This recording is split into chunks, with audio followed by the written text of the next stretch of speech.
Merhaba arkadaşlar, bugün yeni bir video ile karşınızdayım. Bugün tüfek dürbününe telefon aparatı nasıl bağlayacağız? Tüfek dürbününe veya teleskoba ya da mikroskoba telefonumuzu bağlayıp nasıl görüntü alırız? İncelemesini yapacağız. Şimdi gelin videoya geçelim.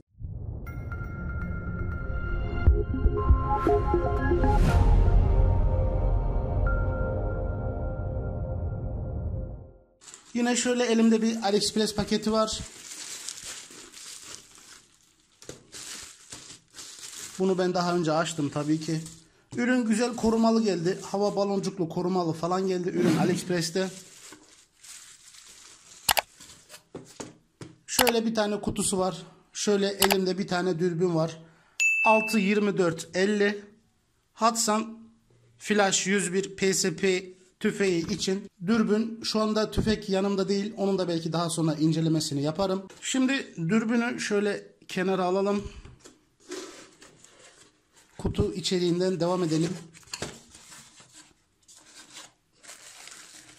Şöyle basit, kullanışlı bir adaptör var. Şöyle farklı uçları mevcut. Şuraya takabilmeniz için. Bunu şimdi birazdan göreceğiz. Bu şunun içerisine girecek.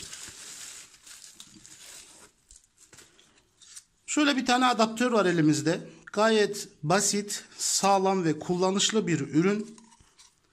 Şuraları metal, şuraları sağlam plastik hissi var. Sanırım ABS plastik. Şu şekilde uzayıp kısayabiliyor. Görüntüye odaklanabilmesi için. Şuradan da telefonumuzu istediğimiz gibi ayarlayabiliyoruz. Şimdi şu iç kısma şu plastikten yerleştirdim. Şuraya. Şimdi bunu şu koruma kapağını kaldıralım. Bu dürbün de AliExpress'ten 6-24-50. Şimdi bu dürbün sabit olmadığı için biraz zor olacak. Normalde bunu önce tüfeği monte edip tüfeği de sabitledikten sonra yapsak daha kolay olacak ama şu anda tüfek elimde değil. Burayı iyice gevşetiyoruz. Bunu buraya soktuktan sonra burayı sıkacağız.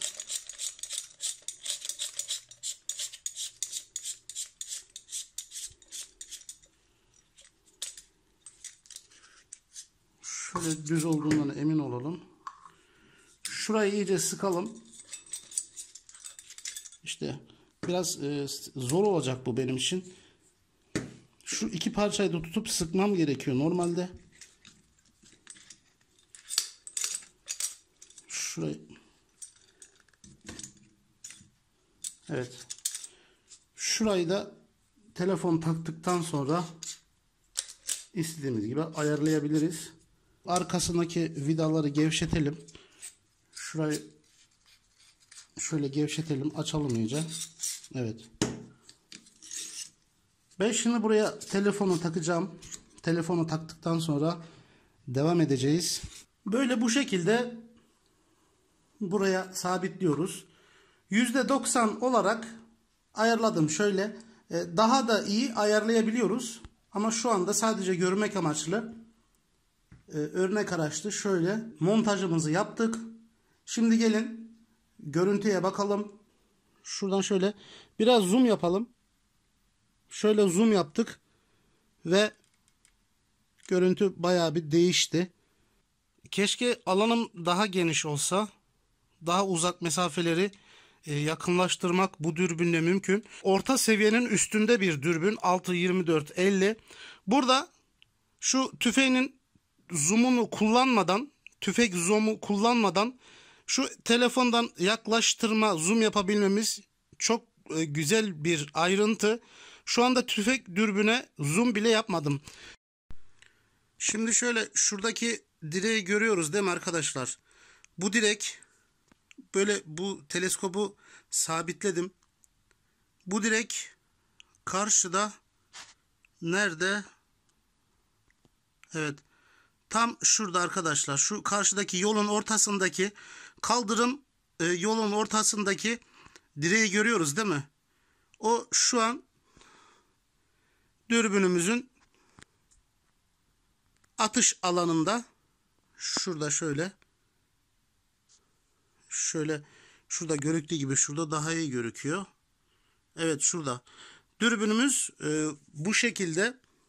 Şu telefondan zoom yapma olayı gerçekten çok güzel. Şu anda dürbünü zoom yapmadım. Dürbün orijinal olduğu gibi zoom yapılmadan bile şöyle şuradan şöyle uzaklaştırdığımız zaman böyle oluyor. Bunu biraz zoom yaptıktan sonra monta etmenizi tavsiye ederim. Şu şekilde şöyle tripoda bunu ben sabitledim görüntü alabilmem için. Bu direkt benim tahminim 100 metreye Boyu 10 metre. Aslanın boyu 10 metre mi? Ziya. 100 metre yoktur belki ama belki 70-80 metre rahat vardır. Ziya. Başka bir açı ise şu karşıdaki yolun karşısındaki direk var arkadaşlar. Tahta direk var şu yolun karşısında. Başka bir açı ise şöyle bu dürbünden bu şekilde, oranın mesafesi sanırım 100 metre vardır diye tahmin ediyorum. Şu karşıda gördüğümüz gibi belki 100 metre vardır, emin değilim ama şöyle yanımıza kadar getirdi. Dediğim gibi henüz dürbünün zoom'unu kullanmadık bile. Telefon zoom'unu kullanarak 100 metreyi yanımıza kadar getirdi. Evet arkadaşlar, ürün bu şekilde. Gerçekten benim hoşuma gitti. Kullanışlı, basit. Ayarlarken biraz uğraştırabilir ama o kadar da zor değil. Ürün şu şekilde, benim çok hoşuma gitti. Bunu tüfek dürbünü, mikroskop veya teleskop üzerinden istediğiniz şeye monte edebilirsiniz. Telefondan görüntü almak için benim hoşuma gitti. Ürün linkini video açıklama kısmında paylaşırım. Ürün AliExpress'ten. Video açıklama kısmında paylaşırım. Burada alakası yok ama bir tane daha paket var. Onu da açmak istedim. Bir tane daha paket var AliExpress'ten. 14 Nisan mıydı? Mart mıydı? Neydi? Bilmiyorum. Paris'te herhalde